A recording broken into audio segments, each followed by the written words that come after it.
रात रात भर फ़ोन पे बातें, ये लड़का बर्बाद बनेगा, प्यार तो हो और पैसे ना हो, ताजमहल का ख्वाब बनेगा, लगा रहा जो स्वाद बनेगा, जो टूटा वो खाद बनेगा, तुमको जो प्यारा लगता है आगे चल के याद बनेगा। हेलो भाई, नमस्कार। मैं उत्कृष्ट प्रताप सिंह और आप देख रहे हैं TV9 भारतवर्ष। और आज मेरे साथ एक ऐसी खास शख्सियत मौजूद है जिनके बारे में मैं जितना बताऊं उतना कम है। अगर बात करें तो ये एक्टिंग भी करते हैं, अगर बात करें तो ये सिंगिंग भी करते हैं, एक बैंड के फाउंडर मेंबर हैं, और अगर बात करें तो ये लेखक भी हैं। और इनकी लिखी हुई किताब पनडुब्बियां मेरे हाथ में है। तो मैं बात कर रहा हूं देवेंद्र अहिरवर जी की, जो हमारे साथ मौजूद हैं, एक एक्टर हैं और अभी एक बहुत ही फेमस मूवी में इन्होंने अभिनय करा है और मूवी का नाम है 120 बहादुर। तो बहुत बहुत स्वागत सर आपका। बहुत बहुत शुक्रिया प्यारे भाई, बहुत बहुत शुक्रिया, आपने बहुत अच्छे से मेरे को इंट्रोड्यूस किया। तो सबसे पहले तो देवेंद्र जी मैं ये पूछना चाहूँगा कि यहाँ तक का जो सफ़र था, क्योंकि मैंने हमेशा सुना है सफ़र खूबसूरत होता है मंजिल से, तो अब मंजिल तो धीरे धीरे आपके करीब आने लगी है, पर जो सफ़र रहा है थोड़ा सा उसके बारे में बताएं। सफ़र यार, मैं मध्य प्रदेश में एक जगह है बुंदेलखंड का ज़िला है छतरपुर ज़िले में एक गांव है जिसका नाम है पहरा। मैं छोटे से गांव का, वहाँ से मेरा बचपन बीता है और मैं वहाँ पैदा हुआ हूँ। उसके अलावा फिर धीरे से ही मेरे को पता था कि मैं पढ़ने में उतना अच्छा नहीं हूँ, मुझे पता चल गया था। तो मुझे लगा कि एक ऐसी फील्ड में जाना चाहिए जहाँ पढ़ाई की उतनी ज़रूरत नहीं है, पर मैं गलत था। मुझे पता चला कि जब इस फील्ड में आ गया मैं, तब मुझे पता चला कि इस फील्ड में बहुत ज़्यादा पढ़ाई करनी पड़ती है और बहुत ज़्यादा हर चीज़ के लिए बहुत सिंसियरिटी, दिल भी लगाना पड़ता है, ऐसे ही दिमाग लगाना पड़ता है, दिल भी लगता है। मतलब आप एक्टिंग करते हो तो आप रोते हो किसी और के लिए, किसी और की वजह से, आपको कोई नहीं मरा पर आपको रोना पड़ता है। तो वो एक ऐसी जर्नी शुरू हुई और मेरे घर के बाहर एक चबूतरा था, वहाँ पे बैठ के लोग गाने गाते थे, फोक आर्टिस्ट लोग। रात को काम पे जाने से पहले, खेत पे सोने से पहले, तो उनको सुनता था मैं। और सुनने के बाद मैं वहाँ उनके साथ बैठता था, मेरे पापा भी बैठते थे उनके साथ में। तो मैंने धीरे धीरे उनके साथ सीखना शुरू किया, सुनना शुरू किया। तो मेरी म्यूज़िक से शुरुआत हुई है।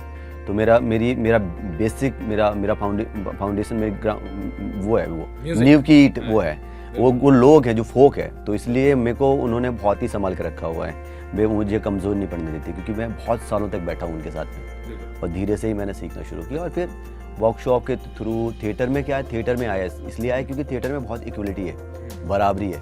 तो ऐसे सर्कल में बैठते हैं लोग। सर्कल में बैठने का मतलब क्या हुआ, आप हर किसी की आंख में देख सकते हो, हर किसी से बात कर सकते हो, हर किसी को सुन सकते हो। तो एक समानता का भाव था जो सोसाइटी में नहीं है हमारी में, वो वहाँ देखने को मिलता था। तो मुझे इस तरफ और मेरा ग्रेविटी मुझे अट्रैक्ट करती गई, जो इसकी ग्रेविटी थी, जो खुश रहना है, शेयर करना है, दुख को, खुशी को, और कोई वो नहीं था कि ये नहीं बताना है या ये नहीं करना है। तो यहाँ हमें बोलने का मौका मिलता था। घर में तो बोलते चुप रहे पापा आ गए, ये वगैरह बोलते हैं कि अरे इधर सर आ गए चुप रहो, पर यहाँ पे आप बोलो सर आ गए, सर आपको बुलवा रहे हैं। तो अपना जो करियर रहा वो थिएटर का NSD से उसकी शुरुआत हुई? नहीं, उसकी शुरुआत NSD तो बहुत देर की बात है। NSD तो मेरे को 3 बार में हुआ है। NSD में जाना बहुत बड़ा एक वो टास्क है और वो मेरा ड्रीम था। वो ड्रीम था, वो मंजिल थी वो ऐसा, क्योंकि NSD तक आने 15 साल तक, और उससे पहले बहुत मेहनत करनी पड़ी वहाँ तक, क्योंकि वहाँ से कोई है नहीं है, कोई गाइड करने वाला नहीं है। मैं किसान परिवार से आता हूँ, मेरे पापा किसान, मेरी माँ किसान है, तो वहाँ गाइड करने के लिए कोई है नहीं है। और तो धीरे धीरे एक आदमी को से मिल के हर आदमी ने थोड़ा थोड़ा गाइड कर दिया, थोड़ा सा हाथ लगा दिया तो इधर चला गया, ऐसे यहाँ तक पहुँचा हूँ। और इससे पहले भोपाल में एक ड्रामा स्कूल है, Madhya Pradesh school of drama, उसमें सिलेक्शन हुआ था पहले 2011 में। तो उससे पढ़ाई करने के बाद 3 बार NSD दिया, तब जाके NSD हुआ, क्योंकि एक साल में थे हमारे टाइम पे 26 लोग ही सिलेक्ट होते थे पूरे देश से, तो बहुत ही कम सीट है और उसके लिए बहुत जान लगानी पड़ेगी, 1 बार 2 बार 3 बार। तो ये कहना सही रहेगा, तिनका जोड़कर नाव बनाई? नाव नहीं है, तिनका जोड़ के घोंसला भी बनता है। तिनका जोड़ के घोंसला भी बनता है, तिनका जोड़ के हौसला भी बनता है। बिल्कुल। तो वो पूरा जान लगी है। अच्छा, बहुत दिल लगा है। जो ये मंडी हाउस बैंड है आपका, तो इसका जो फॉर्मेशन हुआ, गठन हुआ, ये क्या NSD में आने से पहले हुआ था या NSD के आने के बाद ये हुआ? NSD में आने के बाद नहीं हुआ, NSD से निकलने के बाद मुंबई पहुंच के हुआ था। सो क्योंकि मेरे को दिल्ली की याद आती थी। मुझे दिल्ली की याद आती थी। मैं कहा कि क्या किया जाए ऐसा, तो एक ऐसी चीज़ जिसको हम अपने साथ रख सकते हैं। और मेरे बहुत सारे गाने जो थे मैंने मंडी हाउस में रह के बनाए थे, नाटकों के लिए गाने बनाए थे या खुद के लिए कुछ गाने बनाए थे। मंडी हाउस में रहते क्योंकि मैं हॉस्टल में रहता था, NSD में पढ़ता था, तो हॉस्टल में रहता था। उस जगह पे मेरे को बहुत, उससे पहले मैं 2 साल और दिल्ली में था, है ना। मैं 12 में आ गया था दिल्ली। सो मैं दिल्ली में रहता था उससे पहले, तो मैं 5 साल 6 साल हो गए मेरे को दिल्ली रहते तो उस जगह को मैं अपने साथ ले तो गया था पर उसका नाम नहीं था, तो इसका नाम ले दिया Mandi house band, Mandi house the band. और फिर अभी उस बैंड को लेके गानों को लेके एक परफॉर्मेंस बनाई है जिसका नाम है बहुत ज़ोर से प्यार लगाए। अभी मैं चंडीगढ़ से शो करने के बाद सीधे इधर आया हूँ। अच्छा, चंडीगढ़ पे शोज हो रहे हैं, तो कैसा रेस्पॉन्स आ रहा है? बहुत ही क्रेजी रिस्पॉन्स है, बहुत ही बढ़िया रिस्पॉन्स है। ये फोक म्यूजिक बनाता है जो आपका बैंड? बनाता है, मतलब ऐसा म्यूजिक बनाता है सरप्राइज करता है लोगों को, उसके लिरिक्स सरप्राइज करते हैं। ठीक है। अच्छा, तो चलिए ये तो बात रही आपकी म्यूजिक की, बात करते हैं थोड़ा एक्टिंग की तरफ, क्योंकि अभी जो स्पॉटलाइट है आपके ऊपर वो इसी की वजह से ज़्यादा अभी आ रही है। बड़ा नाम है फरहान अख्तर, बड़ी मूवी है 120 बहादुर। तो कैसा एक्सपीरियंस रहा मूवी में, आपका किरदार क्या है, और मूवी करने के बाद अब लाइफ में क्या चेंजेस देखने को मिल रहे हैं? अभी अनुभव तो मतलब बहुत ही अलग है। मतलब वो सबसे बड़ी बात है कि आप वो जादू की तरह लोग हैं। वो जो फरहान साहब हैं वो जादू वाले लोग हैं ना, उनके पापा को लोग जादू बोलते हैं। उनके जावेद साहब तो बिल्कुल, अब आप लेखक भी हैं, और तो वो जादू लोग हैं, वो बिल्कुल जादू लोग हैं। मतलब इतना डिसिप्लिन, इतना सिंपल, इतना प्यारा, इतना सुलझे हुए इंसान है वो। और उनके साथ काम करना, और जो पूरी टीम थी वो इतनी सुंदर लड़कों की टीम थी, क्योंकि 120 बहादुर तो अधिकतर लड़के ही थे, तो लड़कियां उतना काम करने का मौका नहीं मिला। पर हमारे बाकी जो डिपार्टमेंट थे उसमें बहुत लड़कियां थी, बहुत ही कमाल के लोग, बहुत ही अच्छे लोग थे। तो अनुभव बहुत ही अच्छा रहा। वहाँ तक पहुँचना बहुत ही लंबा सफ़र था, पर जब पहुँचे तो लगा कि ओके, यहाँ पे आराम से सुस्ताया जा सकता है, इस पेड़ के नीचे बैठ के आराम से सोया जा सकता है, ठंडी ठंडी हवा चल रही है, तो बहुत ही थकान उतारी जा सकती है और बहुत ही अच्छा। और सबसे बड़ी बात, कमाल की बात है, दूसरी और कमाल की बात बता रहा हूँ मैं आपको, क्योंकि ये शूट हुआ है लद्दाख में, और लद्दाख में हम 2 महीने थे, तो वो जगह ने भी 4 चांद लगा दिए। बिल्कुल। तो वो जगह मैं आपको कुछ कह नहीं सकता। मतलब आप कितने ही स्ट्रेस में हो, आप उधर पहुंच जाओ, आप बैठ जाओ उधर, आप देख लो सामने पहाड़ों को, वो अपने आप को शांत कर देंगे। आपको आपके होने का, वजूद का एहसास कराते हैं। वो इतने बड़े हैं, इतने विशाल हैं, उनको देखो और देखते रहो और सोचते रहो उनका रहस्य कब से खड़े हैं, कितने समय से खड़े हुए हैं। नहीं, सोचा मैंने भी लद्दाख मुझे जाना है, ये मेरी बकेट लिस्ट में टॉप पे है। अद्भुत जगह है, अद्भुत जगह है। मतलब मैं तो वही, मैं मुझे लगता है कि समय बिल्कुल सही रफ्तार से उधर चल रहा है। जैसे दिल्ली में तेज़ चलता है, मुंबई में बहुत तेज़ चलता है, या किसी शहर में बहुत स्लो चलता है, उधर चल रहा है अपनी रफ्तार से। अपने बारे में सोचने का वक्त वहाँ मिलता है। सर, आप अपने बारे में बैठोगे, आप वहाँ पर रह के कुछ और सोच ही नहीं सकते। आप सामने देखोगे और सामने वो, उसमें कोई वो नहीं है, कोई शीशा नहीं है, पर वो आपको दिखता है, आप दिखते हो उसमें, आप धीरे धीरे पहाड़ होने लग जाते हो। नहीं, तो आपका किरदार क्या है पिक्चर? मेरे कैरेक्टर का नाम है बैंगन।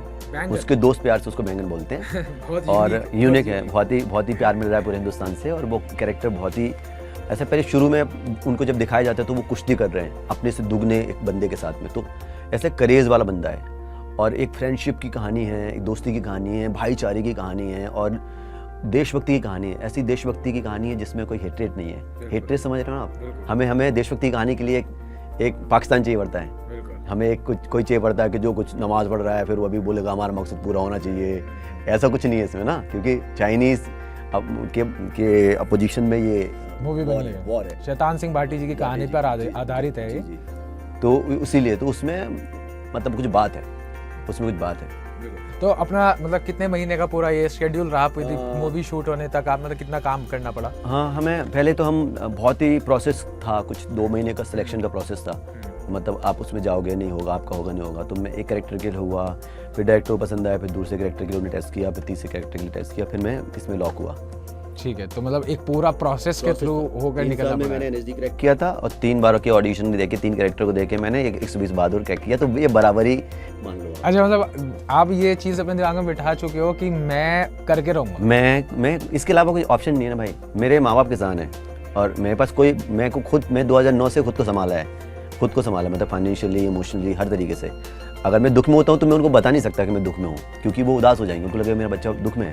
नहीं, कई बार ऐसा होता है कि हम बड़े शहरों में घर से दूर रहते हैं, माँ बाप से दूर रहते हैं, और कभी कभार ज़िंदगी में बहुत बड़ी चीज़ें हो जाती हैं, पर घर वालों को हम नहीं बताते, क्योंकि हम उससे इतना परेशान है, हम सोचते हैं मेरे माँ बाप इससे कितना परेशान होंगे। तो मुझे लगता है वहीं पे शायद एक लड़का बड़ा हो जाता है, एक लड़का आदमी बन जाता है। बन जाता है बिल्कुल। हम बड़े ही हो गए थे, बहुत जल्दी बड़े हो जाते हैं हम लोग। हमें समाज भी, सोसाइटी भी बड़ा करती है। मैं अभी वही बात कर रहा था, चितकारा यूनिवर्सिटी जो है उसमें मेरा शो था, तो उनसे पूछ रहे थे कि नए जो युवा लोग हैं उनको आप क्या सलाह देना चाहते हो। तो मैंने ये बोला कि भाई वो उनको ज़्यादा सिंसियर और ज़्यादा सीरियस होने की ज़रूरत नहीं है। जिस उम्र में जैसा रहा जा सकता है वैसे रहना चाहिए ना। अभी उनकी शैतान करने की उम्र है तो शैतान करने दो, और हो जाएंगे धीरे से सिंसियर। और मैंने उनको ये बोला कि जो लोग भी जो पढ़ने लिखने वाले हैं वो बहुत ग्रेट काम करते हैं, पर जो लोग पढ़ने लिखने वाले उतने नहीं है, मतलब जो होशियार नहीं है, जो टॉपर नहीं है, वो उन लोगों की टीम है जो आपके सामने परफॉर्म कर रही है। अब जरूरी नहीं हर कोई आइंस्टाइन बने, कोई सचिन तेंदुलकर भी बनेगा, कोई सिंगर भी बनेगा और कोई लेखक भी बनेगा। उनको जो बनना है, तो माँ बाप के लिए भी यही है कि प्लीज़ उनको करने दो यार। बहुत टाइम लगता है, मुझे मालूम है कि बहुत आपके पास, आपको लगता है कि नहीं इसको सेट करना है, इसको काम पे लगाना है, इसको अभी नौकरी चाहिए। आप मुझे बताएं आपका स्ट्रेस, आप क्योंकि अपने बच्चों को गरीब नहीं देखना चाहते। अच्छी बात है। हाँ, कोई भी माँ बाप अपने बच्चे को सफलता की शिखर गरीब नहीं होना चाहिए, इमोशन का भी गरीब नहीं होना चाहिए। उसको ऐसे नहीं होना चाहिए कि अरे यार वो अपनी जिंदगी जीते जीते रह गया, और अपने दोस्तों को देख के लगे कि यार ये तो निकल गया, ये तो लद्दाख घूम रहा है, ये तो फलानी। आजकल के बच्चे मशीन होते जा रहे हैं, इंसान से ज़्यादा मशीन होते जा रहे हैं। वो अलग ही है। हमसे पहले वालों को लगता था कि हम मशीन हो रहे हैं, हमें लग रहा है कि अभी ये मशीन हो रहे हैं, और ऐसा लगता रहेगा। सिलसिला सदियों दर सदियों चलता आ रहा है और चलता रहेगा। अच्छा, ये तो देवेंद्र भाई बात हो गई बहुत सारी अलग चीज़ों की। मेरे सामने आपकी किताब रखी है जिसका नाम है पनडुब्बियाँ। इसे जो हमारा प्रकाशन है ना, ये पंक्ति प्रकाशन ने इसको छापा है, और ये बहुत ही 14 साल की किताब है। ये आपके 14 वर्षों की 2010 से लेकर 24 तक की किताब है। ये 2010 से 2024 तक की कविताएं हैं, इसमें की कविताएं हैं जो आपने लिखी हैं। तो पहली लाइन इसकी किताब खोलते कुछ इस प्रकार है, देवेंद्र भाई।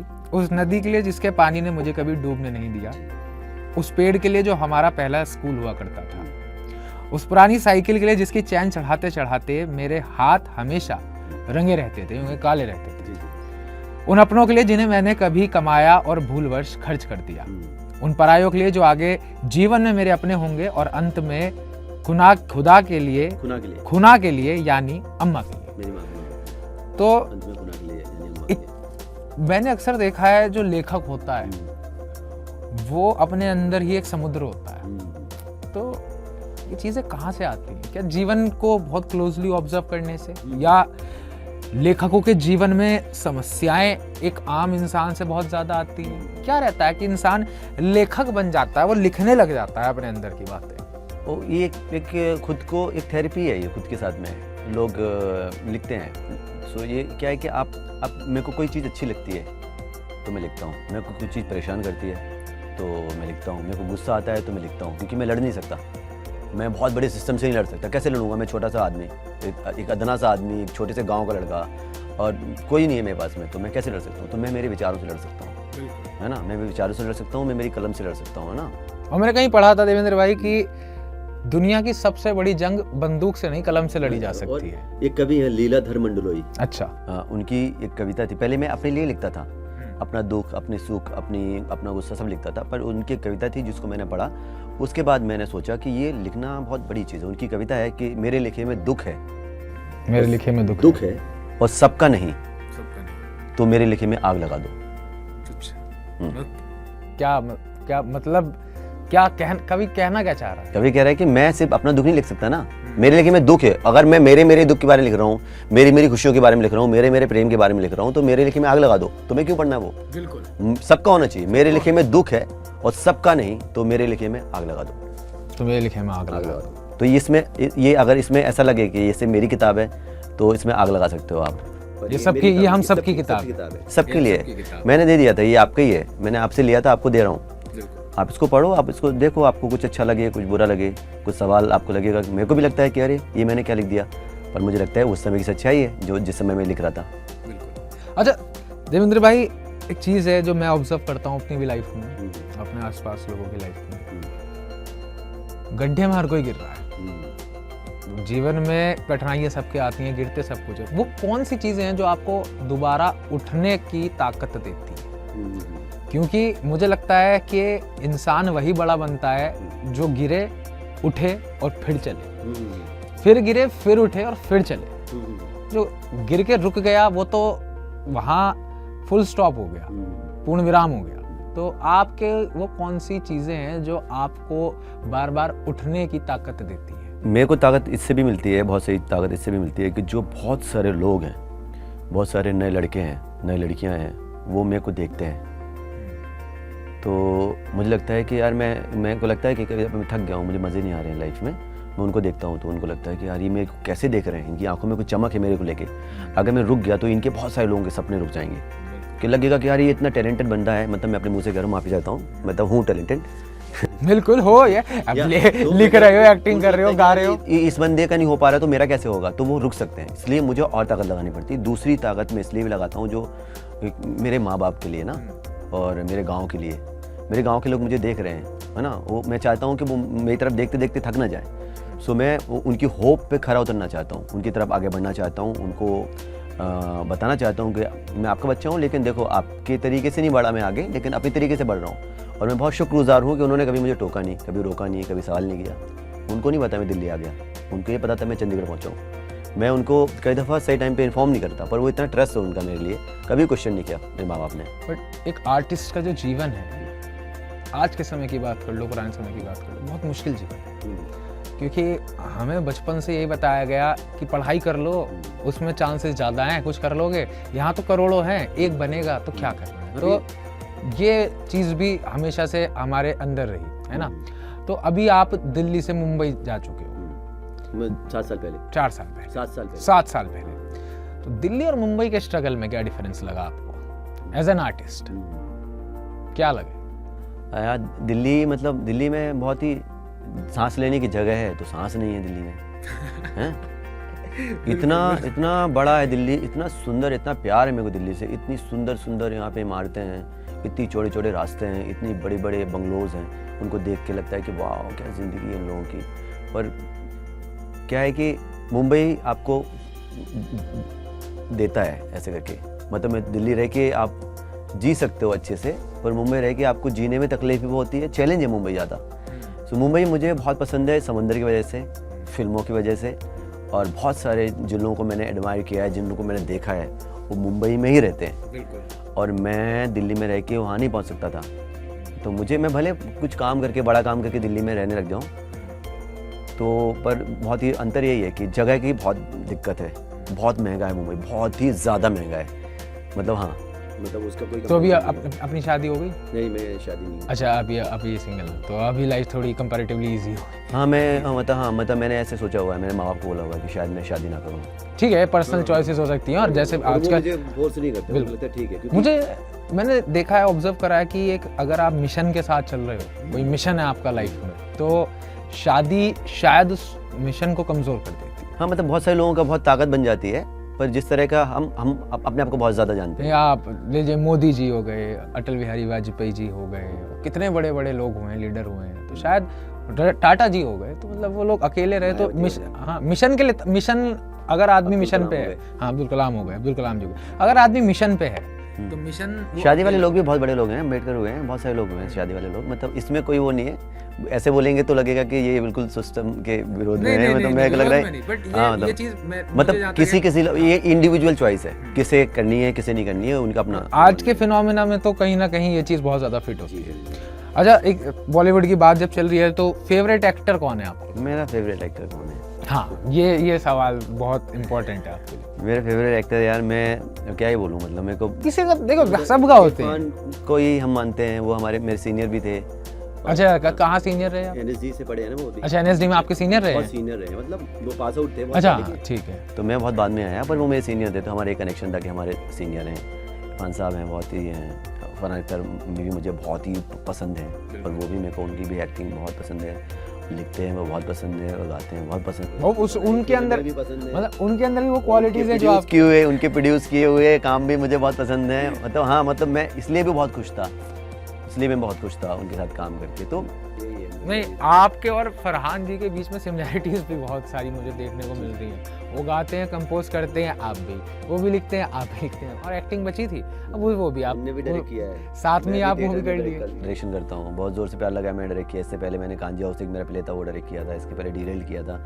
तो वही है, अभी मैंने फिल्म बनाई, पर मैं फिल्म बनाऊंगा। अच्छा, आप फिल्म बनाएंगे, बनाओगे?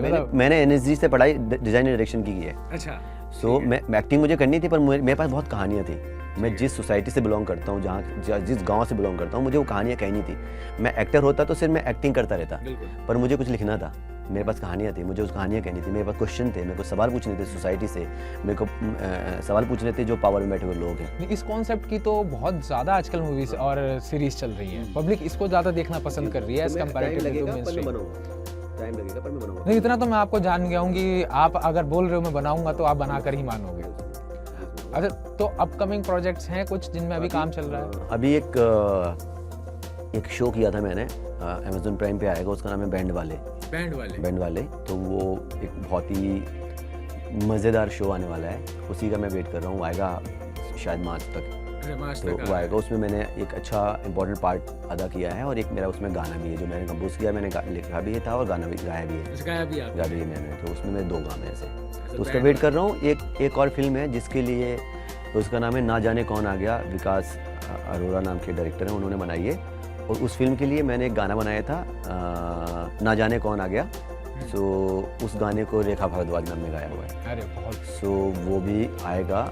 एक फिल्म और पे इंटरनेशनल फिल्म है कोहिनूर नाम की, उसके लिए मैंने 3 गाने लिखे। ऐसे बहुत सारे गाने आने वाले हैं मेरे, और एक फिल्म एक्टिंग में आने वाली है। बाकी तो कुल जमा अगर बात करें तो गाड़ी पटरी पर अब आ गई है। हाँ, कभी नहीं आती, ऐसे बोल सकते, और हमेशा रहती है। अच्छा, कभी नहीं आती, हमेशा रहती है। ऐसा लगता है, क्योंकि हम जहाँ पे खड़े होते हैं ना, वहाँ पे हम अपने आप को देखते नहीं है। या तो हम पीछे का देखते हैं या आगे का देखते हैं, तो हमको उस समय का देखना है।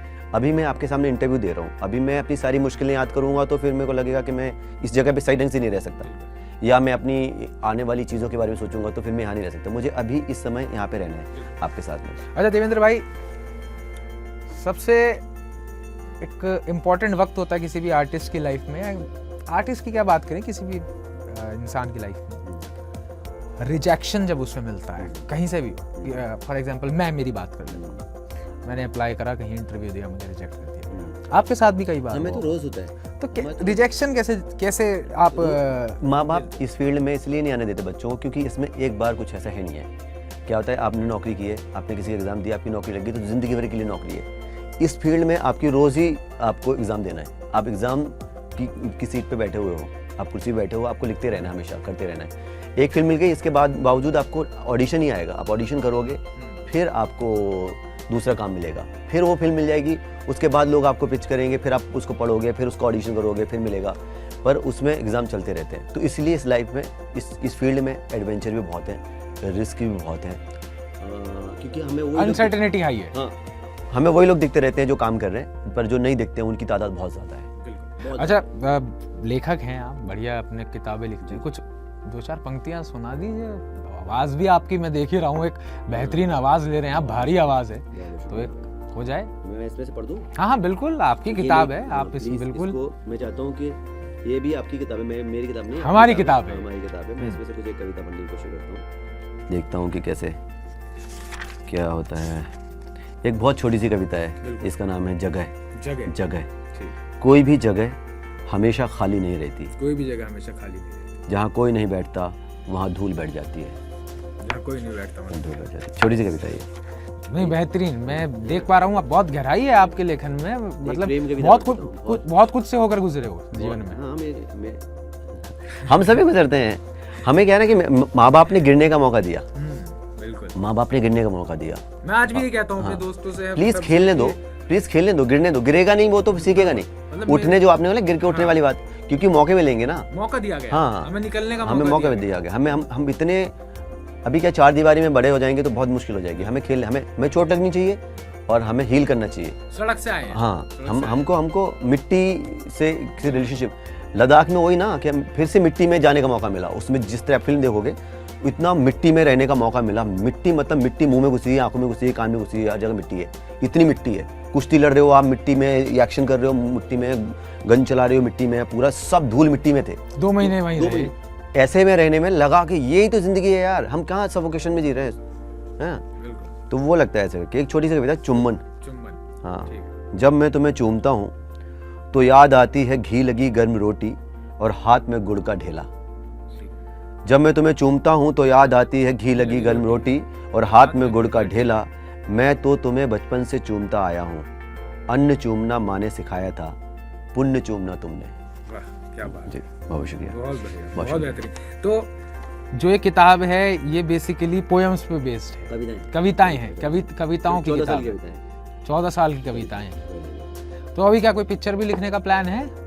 मैं कहानी लिख रहा हूँ, मतलब उन्हीं को एक्सप्लोर करूँगा जैसे करके। अभी मैं चाह रहा हूँ कि मैं एक अगली किताब पे काम करूँ, जिसमें मेरी कहानियों की किताब हो। एक जैसे ये कविताओं की किताब है, एक कहानियों की किताब हो। पढ़ना ज़्यादा पसंद करते हो, लिखना ज़्यादा पसंद करते नहीं, बिना पढ़े लिख नहीं सकते आप। अच्छा, बिना पढ़े लिख नहीं सकते आप, लिख नहीं सकते आप पढ़ना पड़ेगा। लिखने की प्रैक्टिस ही पढ़ना है। अगर आप पढ़ते नहीं तो आप अच्छे नहीं लिख सकते।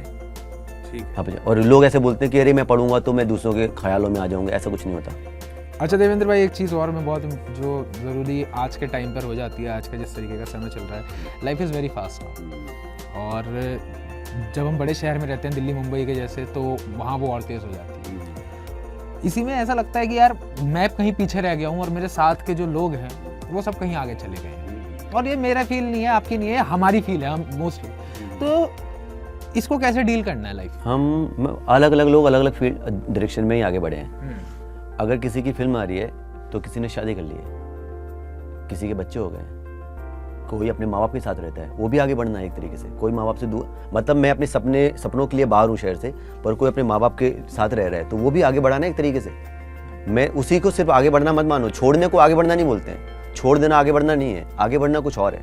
तो हर आदमी हर डायरेक्शन में आगे बढ़ा हुआ है। अगर आप अपनी रिस्पॉन्सिबिलिटी को निभा पा रहे हो तो आप बहुत आगे बढ़े हो। मतलब मैं नहीं निभा पा रहा हूँ रिस्पॉन्सिबिलिटी को आगे, तो मैं बहुत ही अलग तरीके से आगे हूँ, आपको लग सकता हूँ। पर मुझे जैसे जिनने शादी कर ली, जिनके बच्चे हो गए हैं, जो माँ बाप के आसपास रहते हैं, वो मुझे लगता है बहुत आगे हैं यार। तो जो अपने माँ बाप के साथ टाइम बिता पा रहे हैं, जो उनके साथ घूम पाते हैं, मुझे लगता है कि वाह, ये तो कितने आगे हैं। कभी ना जिंदगी में सब कुछ अगर पाने निकले तो शायद कुछ मिल ना पाए। तो अगर जो छूटा सो छूट गया, जो पा लिया सो पा लिया। और सब किसी को मिलता ही नहीं है, और सब का सिस्टम ही कुछ नहीं है। सब क्या है, मैं क्या क्या पकड़ लूँगा 2 हाथों से? 2 हाथों में मेरे क्या क्या आ जाएगा? जितना समाया वो बढ़िया है, और जो आया तो अच्छी बात है, उसी में खुश रहने की। और बस वही है कि उसको भी जोर लगा के पकड़ने की जरूरत नहीं, तो वो भी फिसल जाएगा। तो वही है, जो हमारा है वो हमारे पास ही है, और जो नहीं है वो हमारे पास कभी नहीं था और ना कभी रहेगा। तो देवेंद्र भाई, सबकी लाइफ में कुछ इंस्पिरेशन होती है, कुछ लोग होते हैं।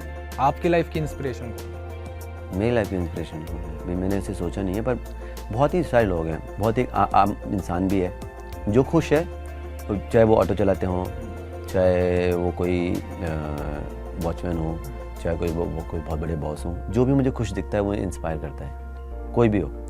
और ठेला वाला आदमी जो ठेले पे सब्जी लगाते हैं वो भी इंस्पायर करते हैं मुझे। और हाँ, मतलब मुझे अच्छा लगता है देख के लोगों को, मुस्कुराते हुए लोगों को देखना अच्छा लगता है, और वही मेरी इंस्पिरेशन है। तो देवेंद्र भाई, मुझे मालूम है कि आप एक बहुत ही रैपिड दौरे पे हो अपने, बहुत समय की कमी है आपके पास। एक लास्ट चीज़ जो मैं आपसे यहाँ डिस्कस करना चाहूँगा, जो आपको छोटे भाई देख रहे हैं हमारे, या छोटे बहन वगैरह, छोटे दोस्त हमारे देख रहे हैं, आर्टिस्ट हैं, उनको क्या बोलना चाहते हो इस जर्नी के लिए? क्योंकि ये जर्नी कांटों भरी है, फूल भरी भी है। तो इस कांटों और फूल भरी जर्नी के लिए आप क्या बोलना चाहते हो? प्लीज़ एक बार। बहुत मुश्किल है, पर असंभव तो है ही नहीं है। असंभव तो कुछ होता नहीं है, बहुत सारे लोगों ने करके दिखाया। दशरथ मांझी ने पहाड़ काट दिया था। मतलब हमें तो बस आगे बढ़ना है, थोड़ा मेहनत करनी पड़ेगी। बिना मेहनत के, जो लोग चाहते हैं कि, जिनको लगता है कि इस फील्ड में मेहनत नहीं करनी पड़ती है, पढ़ाई नहीं करनी पड़ती है, ऐसा बिल्कुल भी नहीं है। आपको मेहनत भी करनी पड़ती है, पढ़ाई भी करनी पड़ती है, बहुत ज़्यादा अपना दिल लगाना पड़ता है। अगर आप मोहब्बत करते हो, मोहब्बत कर पाते हो, तो आपको इस फील्ड में आना चाहिए, और ये फील्ड आपके लिए है। बस इसमें जब मोहब्बत करोगे तो उसमें दिल लगेगा, दिल टूटेगा। ठीक है। तो लगा, मेरे एक छोटे से शेर पढ़ता हूँ। मेरे शेर है कि लगा रहा जो स्वाद बनेगा, जो टूटा वो खाद बनेगा, तुमको जो प्यारा लगता है आगे चल के याद बनेगा, रात रात भर फ़ोन पे बातें, ये लड़का बर्बाद बनेगा, प्यार तो हो और पैसे ना हो, ताजमहल का ख्वाब बनेगा।